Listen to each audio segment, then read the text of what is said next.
Del mese è prevista la riapertura delle scuole elementari. Pub e ristoranti potranno ripartire non prima di agosto.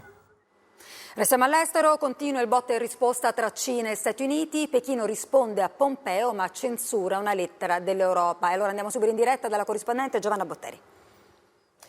In occasione del 45° anniversario dell'inizio delle relazioni diplomatiche fra la Cina e l'Europa, l'ambasciatore dell'Unione scrive una lettera e il China Daily la pubblica, censurando il passaggio, lo vediamo, in cui si parla dell'esplosione del coronavirus in Cina e la sua diffusione nel mondo.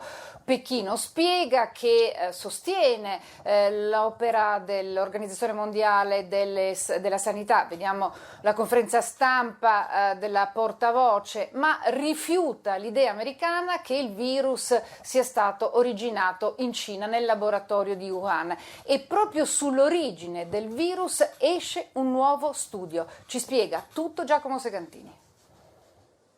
Di certezze, come per tutto ciò che riguarda il Covid-19, ce ne sono poche, ma i sospetti che il virus circolasse già prima dei casi accertati iniziali rimangono suffragati anche da una nuova ricerca, secondo cui il virus avrebbe fatto il salto verso l'uomo tra il 6 ottobre e l'11 dicembre. Con i riflettori puntati ora su quelle Olimpiadi militari svoltesi a Wuhan dal 18 al 27 ottobre.